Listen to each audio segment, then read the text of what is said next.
When you view an infotext, webinar, or movie, you do so with 4 caveats. First, you are agreeing to the terms posted at the webpage listed on this slide.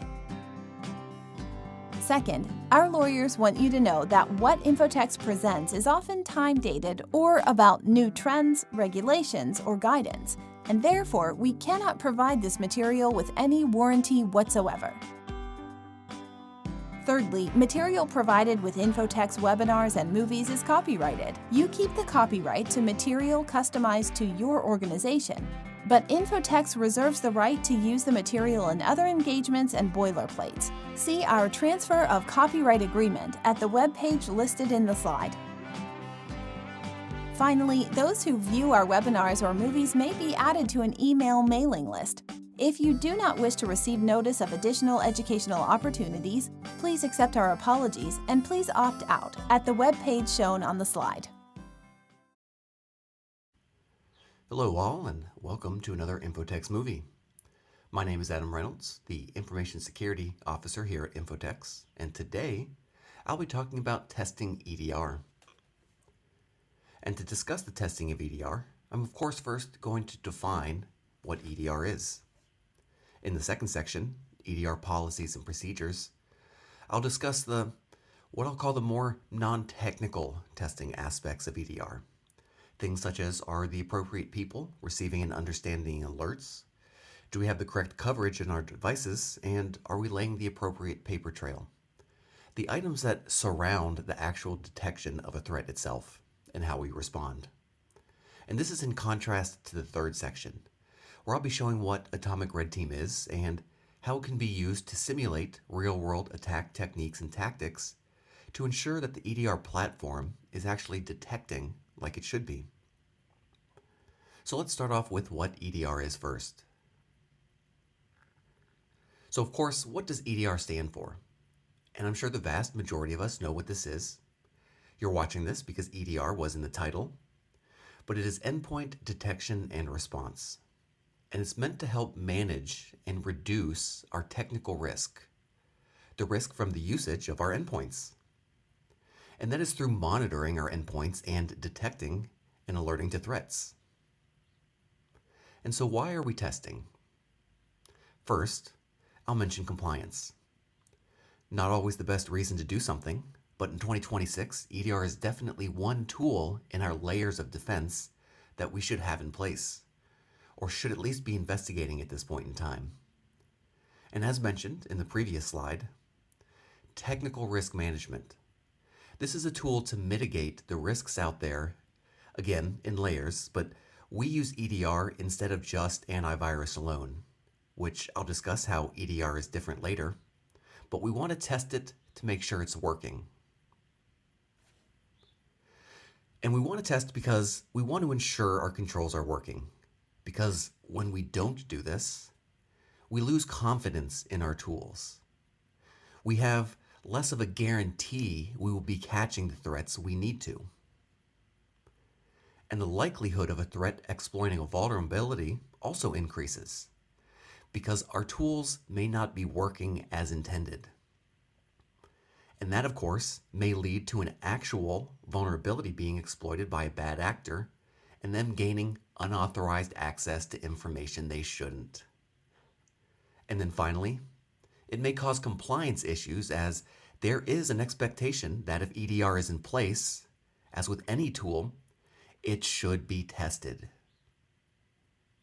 And then of course, we're talking about endpoints. It's in the name.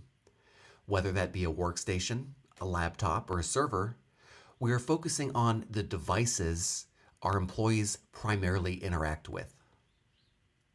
So how is EDR better than just antivirus, and what does it watch? Yes, both monitor files and let us know if there's bad activity such as malware. But unlike traditional antivirus based on static file signatures, EDR can look into behavior, including at the process and application level. It can monitor user activity, monitor for persistence and system changes, and also monitors network activity at the device level. All this monitoring of various aspects and behaviors help to identify exploits and attack techniques.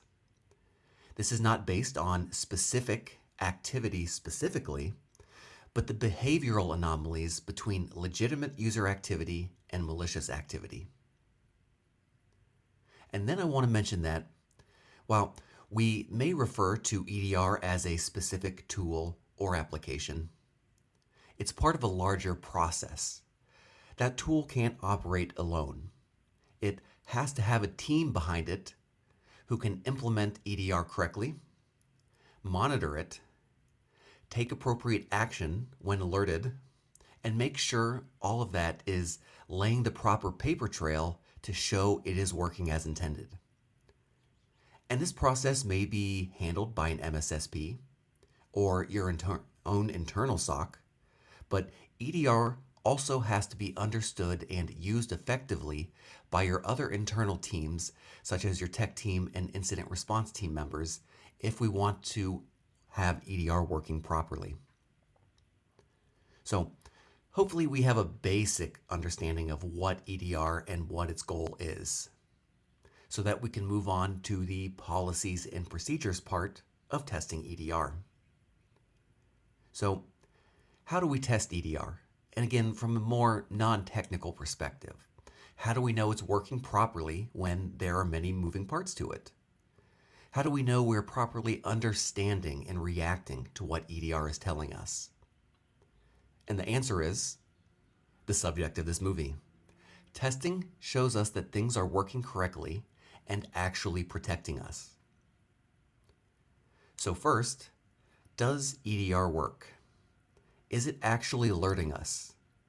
In the third section of this movie, I'll demonstrate how to run something that should be detected, but there are many non-technical items I'd like to mention here as well. And then, if it works, do we use it? Do we respond accordingly? And then, does it establish compliance? If it's working and we're using it, we need to ensure we're laying the proper paper trail which shows we are actually mitigating technology risk. So, does it work? If we don't have the proper coverage, it's not working. And if we're not getting those alerts and responding appropriately, it's not working. If the correct devices are not covered, if EDR is not actually on the systems we think they are, or should be on, that is a problem. We have to first make sure we're covering all of our endpoints.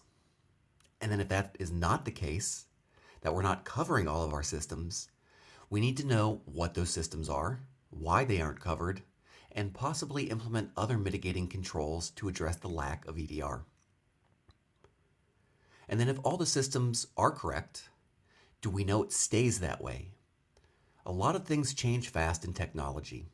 Configurations can change due to infrastructure updates, patches, or other things that make us lose the visibility being provided by EDR. And then is there a paper trail? Is there a daily, weekly, maybe monthly report that shows the devices we expect to be reported to us are actually doing that? And are they identifying those devices that should be reporting but aren't? And if that's the case, how soon are you alerted? I wouldn't suggest testing this by turning off EDR on an endpoint and waiting until it's caught. So we need to make sure there is reporting, a paper trail, and that we are reviewing that and taking action when devices are not reporting correctly. So my question to you for this test is, how many devices are not reporting right now? Do you know? Should it be 0? How can you show that devices are or aren't reporting correctly? And then if the right devices are covered and they are reporting as they should, if an alert comes in, who does that go to? Does it go to the right people? Not person, because we can't rely on a single individual. Do the right people receive that alert in a timely manner? There should be a documented call tree or notification tree that shows who these alerts go to. And you should have evidence from a recent alert showing that they are going to the right people. And then if the right people are receiving the alerts, do they know how to respond? Can they effectively understand what it is and what isn't a threat. That can be hard in some cases. So, maybe even do we have other internal or external resources we can rely on to help understand when we don't? But we should have a defined decision-making process as well, or a decision tree, that tells the people who receive the alerts how to categorize and to classify them. If we understand the alerts, we should then be able to properly assess and respond to them. So those are the non-technical aspects of does it work? Are our devices covered and reporting like they should be? Do they alert to the right people? And do those people respond accordingly? And if we have those in place, again, skipping the more technical aspects of actually generating alerts for now, we can say EDR is working as intended. So if it's working as intended, do we use it? And again, if we have the items from before in place, we're getting the alerts and responding appropriately. It's more about if we're laying the proper paper trail to show that. And are we using that information to report on our usage of EDR, our ongoing efforts to manage, and are we using it correctly? So to lay a paper trail, I want to first bring up the alert itself. Do we have a way of showing that we not only received the alert, but acknowledged it? If the alerts are just being sent to an email address nobody monitors, that's not going to help us. Delivery isn't the issue, it's that we are acknowledging those alerts, showing that we have received them and are aware of them. And then if we receive them, what do we do with them? Typically there is a triage process. Some alerts we can ignore. Some require immediate action, but how do we decide? And based on what information? This should be documented, and there should be evidence in your use of EDR to show how alerts are handled. Whether this is through a ticketing system, email, or whatever, there should be some documentation of your actual usage of EDR. So we need a paper trail of the action, showing that we received alerts, were aware of them, and responded based on our decision trees. And then reporting. What kind of reporting comes out of EDR? Do we have reports showing our devices are checking in, so we know we aren't missing any? Do we have reports showing what normal activity is and what, if any, abnormal activity has been detected recently? Is there any trend information we can draw about this information? The reporting is not just about the alerts themselves, but the trend information we can draw from that. And then are we reviewing those reports? Of course, the reports don't mean anything if we're not reviewing them. And then reviewing them means nothing if we aren't responding. If we see a device has not reported an EDR in a day, what do? What about a week? As we're talking about paper trails as well, how can we show that what we see on the reports or in the alerts are being addressed? Again, if you have a ticketing system, was it put in that, that the device hasn't been seen and what actions were taken? So in laying a paper trail, we want to ask ourselves, what documentation shows that we have reports about our devices, that we're reviewing them, and that we're responding as well?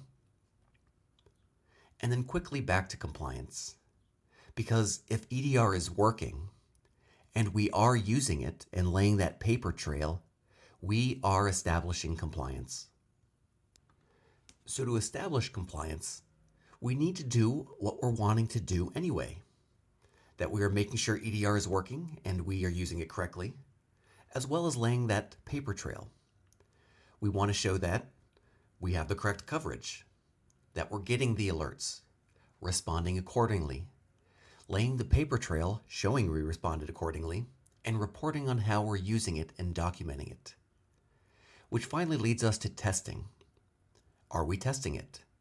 And most of these tests I've talked about so far, if we aren't actually generating the alerts ourselves, which again will be discussed in the third section, these tests will really be tested in the real world through our daily use of EDR and can be shown by our use of the system as it is. But what if you're not receiving that many alerts? Absence of evidence isn't evidence of absence. While setting up and tuning EDR, I'm sure that there were test alerts used to make sure systems were working as intended. But a lot of malicious activity can be filtered out even before hitting our endpoints these days. Besides making sure our endpoints are reporting in and alerts are being received and acted upon, how do we know EDR is actually catching what we want it to? So, with that question, we move out of the more non-technical policies and procedure side and into Atomic Red Team, a tool that can be used to generate activity that should be detected by EDR. Now, Atomic Red Team is a free open source testing framework, which I'll show here shortly, but it can be used to simulate real attack techniques based on the MITRE ATT&CK framework, which, if you're interested in Atomic Red Team, you should definitely explore more of what the MITRE ATT&CK framework is as well. But the idea is that we can use Atomic Red Team to test our detection capabilities in this situation with EDR. And those tests are small. We're not actually trying to run full exploits, but the common smaller pieces of exploits, which is where the name Atomic comes from. And then, of course, run them in a controlled manner. Make sure that this is repeatable and in a non-destructive way. But this is not penetration testing, and we are not running malware. Atomic Red Team is a tool for controlled security validation or testing. So I know we already talked about testing in general, the things outside of the actual alert being generated and the suspicious activity being detected, which is why we want to talk about using Atomic Red Team. Because just because we have EDR in place, that doesn't guarantee that alerts are generated and created, which is what we want to test here. We've already discussed our action to the alerts, that we're responding accordingly. And then I'll throw this out one more time, but compliance. Again, we need that paper trail, the evidence EDR is working. And that is not just in policy statements or screenshots. We want a better paper trail than that. So why do we use Atomic Red Team? First, it's designed for smaller teams because it's, for the most part, free or low cost at least, and open source. We can really get down into the weeds with it, and it can be run on almost any endpoint. We, of course, want to make sure we aren't running it on a production system, just in case. But these tests don't require that we have an advanced red team or a team dedicated to using real-world tools and techniques for these tests. Atomic Red Team can be picked up fairly fast and used to start generating alerts and testing EDR and other systems. And they're designed in a way that they won't disrupt operations. Again, please use this on a test platform just in case. But in general, this tool is not designed to increase disruptions or cause issues. And one more slide on why Atomic Red Team. It's because we want to focus on, again, as we talked about earlier, the behavior, not a static signature, to detect malicious activity. We use Atomic Red Team because it tests what attackers actually do. Things such as gathering credentials, running PowerShell scripts, moving laterally, trying to avoid and obfuscate detection. So we can use the same techniques and tactics, not the exploits, not the specific files, but the behaviors. And Atomic Red Team can practically validate detection capabilities through this. So focusing on the detection testing of EDR, what we want to test is that the EDR detected the activity, alerted on it, blocked it if capable and according to policy, and that information is logged clearly. So this is not just about the detection itself. We want to make sure that the alert is generated, any blocking, and then logging, because all of this is important for a paper trail as well. So let's see this in action. My example in Atomic Red Team will be next, but it will simulate a credential access technique. Again, we want to run this on a controlled test endpoint, and we want to see again that the alert is generated, blocking if applicable, the correct logs, and then following that, as mentioned in the previous section, that the alert goes to the correct people. They see the alert in a timely manner and respond appropriately. So let's take a look at Atomic Red Team. So this is Atomic Red Team's website, atomicredteam.io, and you'll see Atomic Red Team down here at the bottom left. Atomic Red Team is a set of libraries that we can use to test our detection capabilities. In this case, of course, EDR. There are some prerequisites for the test, which I'll get into, but Atomic Red Team is not an application itself. We don't use software named Atomic Red Team to run these tests. We do it through entering specific PowerShell or command line instructions that are laid out in Atomic Red Team. But if you want to test more efficiently and effectively, there is also Invoke Atomic, which is a PowerShell-based framework for executing atomic tests. This is something you should explore after seeing how the atomic tests work and run, because it is a lot easier to use the framework for running the tests than having to look up each test, implement the prerequisites, and run each command individually. It also helps clean up after the testing. If there was a file created or an executable we needed to run to perform the test, it can remove those so we don't need to keep track of everything and delete it after the test. But in today's video, I'd like to show how to run a simple Atomic Red Team test from their library so you can get a basic understanding of what those look like, which you can then investigate Invoke Atomic to help run those tests. And currently, Atomic Red Team has 1,766 individual tests documented. And these are organized by tactic. The first three in the list, related to command and control, those tests require a few more prerequisites than the one I'm going to show you, which focuses on credential access. Specifically, the first one in here, gsecdump. But there are some tests that don't have any prerequisites, just commands to run. And there are those that have a lot of prerequisites. So I wanted to show an example of what a prerequisite can look like, how to run these tests. So let's take a look at gsecdump. Again, these are organized by tactic. So below this test will be others, but we are looking at number 1 right now. So to begin, we have a short explanation of what we're trying to do. Dump credentials from memory, and that if we successfully run the test, the output would be domain users followed by 2 32-character hashes. This test can be blocked by antivirus, which is noted here, like most of these tests, but we are given some information on how to address certain failures based on their output. So the first thing I'll do in my system is to turn off a lot of the security settings in Windows. So to make things simple for myself, I turned off almost everything I saw related to security in Windows. Obviously, this is why I'm not running on my work laptop and on a test system. And in this case, as an example, I am not thoroughly documenting my process. But if we want this to become a repeatable, understood test, documentation is very important. I would note how we went about the tests, what security settings we had turned off, and really be peeling those layers off one by one instead of everything like here. But with Windows security off, let's take a look again at atomic test number 1. So we have some inputs here: gsecdump exe, gsecdump bin hash, and gsecdump URL, and their default values.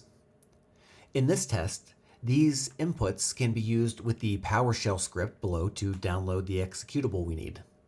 But as this is a simple test, I won't use PowerShell to download this for me. We can just click on the link here to download it and make sure the hash is correct to confirm it's the right file. So, as you can see, we have the correct file, as the hash is correct from what's documented on the website. So let's navigate to where we downloaded the executable in an elevated command prompt.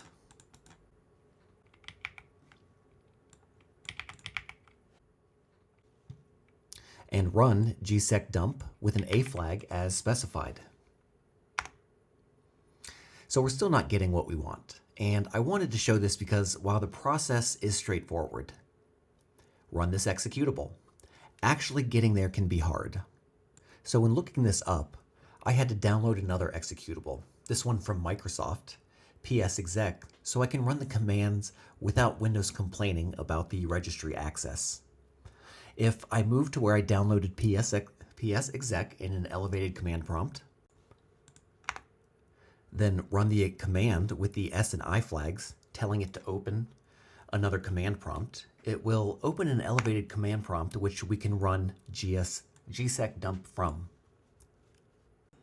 So going to the correct location where gsec dump is again, we run it, and now, as you can see, we successfully ran the command. This was a very simple example of an atomic red team test, but should show the basics. There was an executable that we ran. That was the prerequisite, but first we had to turn off a lot of the security features to get there.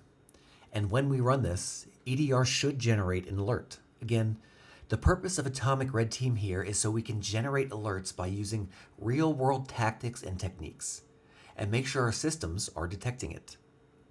That's simple in theory, but can be difficult in implementation, in actual practice. And that's why I suggest looking more into Invoke Atomic to run these tests if you really want to test your systems. You should be familiar with how these run and how they're documented, but using the Invoke framework is much easier. So I just showed how we can use Atomic Red Team to test a specific technique. So we should have generated an alert in EDR.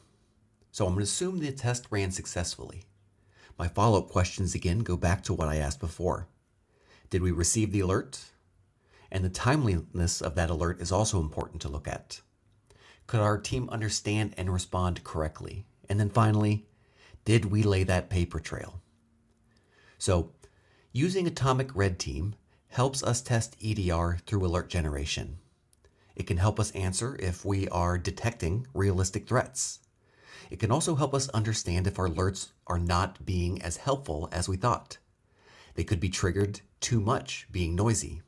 The alerts themselves may not be giving us the information our team needs to respond, being too vague. And in the worst case, the alerts could be missing entirely. So now that we can generate alerts and see what they look like and if our team can understand them and use them effectively, and then see if they're generated correctly. Do our internal or third parties know how to respond correctly? Are they escalating when needed? And making sure that response is documented. These are the questions Atomic Red Team helps us with. And then a little bit back to compliance. But if we can show EDR is working correctly, that is helping to make sure we are aligned to regulations, including such as the FFIEC AIO, and that our incident response processes, at least EDR, are working correctly. And this really falls under ongoing testing and control validation, which are words that are sprinkled through regulations, that we need ongoing testing to validate our controls. This provides evidence, not just assumptions. And then let me discuss how often we should be testing.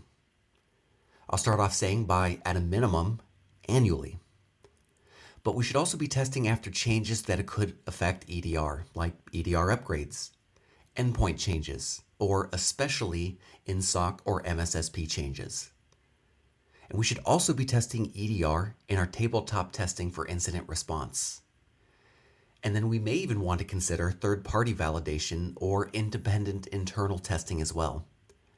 But the idea is that we want this testing to become a repeatable process, a control that helps us ensure we are mitigating technology risk correctly and doing that on a correct time basis.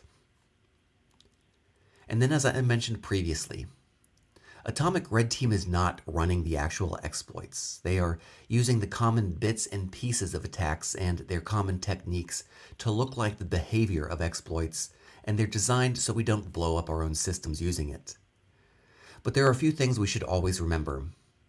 We should be doing this on approved devices, using predefined tests, coordinating with IT and security vendors, and making sure we're documenting the tests and have approval before.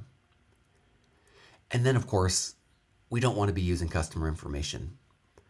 We want to prevent disruptions, and we should have clear rollback procedures depending on our testing devices. Sometimes it's easiest just to wipe and rebuild the machine for testing, but if we aren't, how do we ensure nothing remains from the test? And then to close us out, back to why we are performing these tests. And that's because testing shows our systems are actually working as intended, that our response processes are effective, and that we are laying the paper trail to prove those 2 points. We don't just install security tools, we test to verify they are protecting us correctly. And that gets us to the end of testing EDR.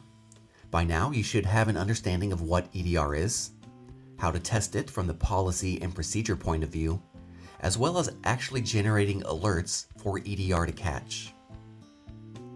As always, if you have any questions or feedback, because we always like hearing from you, and we want to deliver movies that are timely, appropriate, and actually providing useful information to our clients, please reach out to us. But with that, I thank you for taking the time to watch this video. Hope you have a good rest of your day or evening, and we'll see you next time.